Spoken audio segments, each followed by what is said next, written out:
Remember Doge, the so-called Department of Government Efficiency? It was the Elon Musk-led federal initiative that wreaked all kinds of havoc in the name of saving money by reducing waste, fraud, and abuse.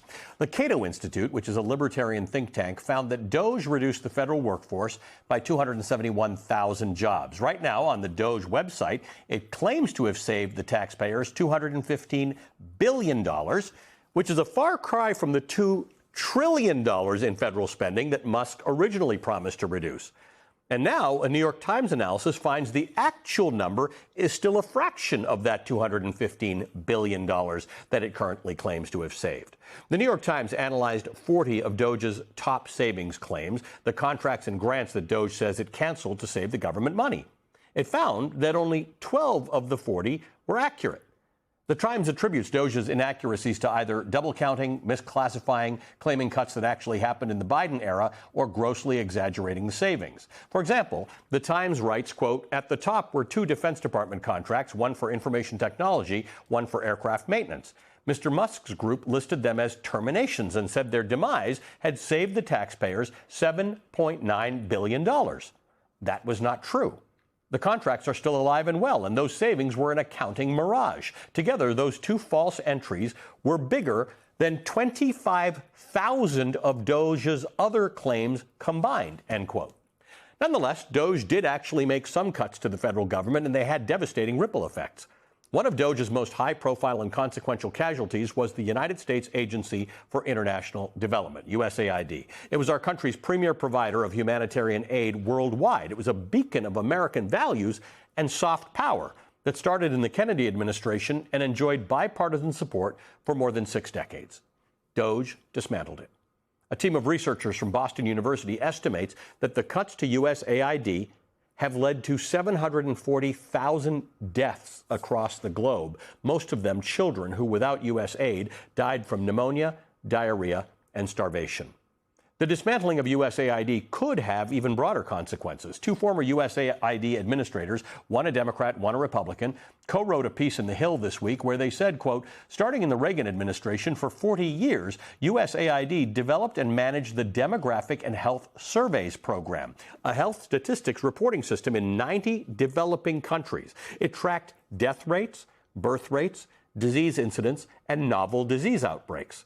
This was our early warning system for novel diseases. Its destruction could lead to a new pandemic." It's important to note, USAID was not some random target. It was singled out in the ultra-conservative 922-page policy memo called Project 2025. In fact, Doge's mass firings, shuttering the Consumer Financial Protection Bureau, slashing the Department of Education, these were all aims of or bodies that were targeted by Project 2025. To add insult to injury, at the end of the day, Doge likely cost taxpayers money. According to an estimate last year by the nonpartisan nonprofit Partnership for Public Service, Doge cost the government $135 billion due to paid leave for federal workers, lost productivity, and the costs of rehiring mistakenly fired workers.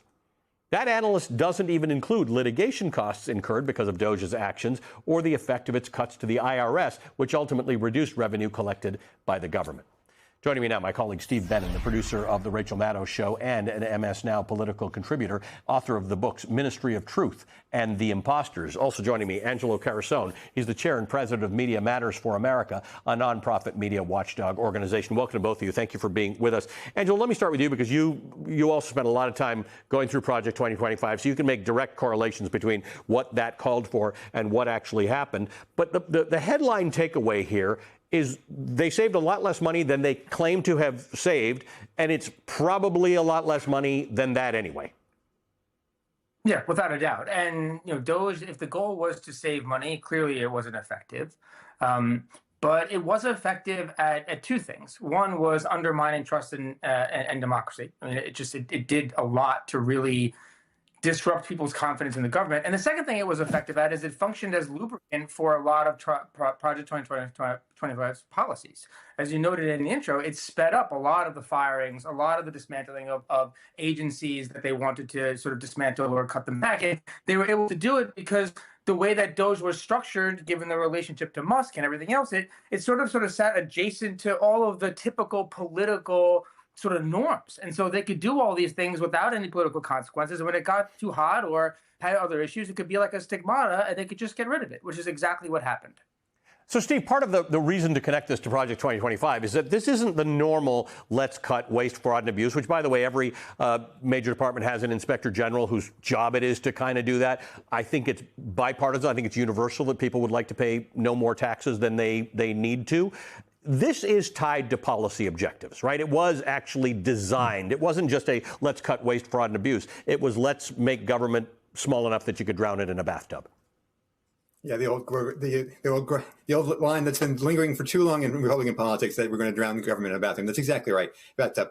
You know, we look back a year ago at this time. We had all these bold promises about it was going to save $1 trillion, $2 trillion. It was going to revolutionize government. There was all this hype in Congress, in the state legislatures. It was all going to be about this new system that Donald Trump and his party were going to revolutionize the entire way we do business in America. We're going to apply business-like principles to government. Well, here we are a year later. Government spending is up. Government is less efficient. DOGE ended up costing money. And the people who have suffered most are the people who can least afford to suffer most. And so this grand experiment that they launched a year ago at this time had been a failure in its own terms, and it's been a failure in terms of the consequences that the world is dealing with right now.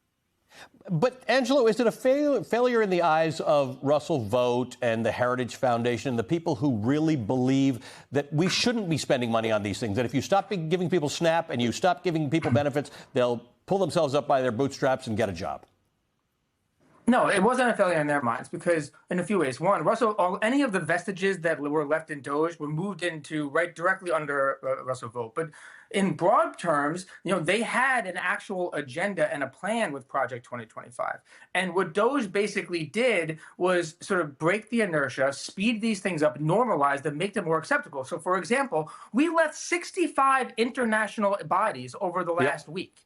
That is directly out of Project 2025. That should be gigantic news, right? But DOGE made that such sort of this random hodgepodge common practice. It normalized it. It made it less splashy. That as they start to implement more of the specifics of Project 2025, it sort of loses that newsworthy punch because it's old news. DOGE has already been there and done that. So Russell Vought's not unhappy about it. Project Heritage Foundation is not unhappy about it because it created a bit of a veneer, some camouflage cover. For them to continue to drive through a lot of the minutia that is within Project 2025. And that's the long tail. When we talk about all the consequences, the costs are almost impossible to assess right now because they're still doing a lot of the things on the back of what DOGE paved the way for. And estimating those costs is going to take years because they have a long tail. Steve, it's all of a piece, though. The DOGE cuts, the big, beautiful bill, the shift in wealth from lower earners to higher earners, the biggest one in history. It's a piece, right?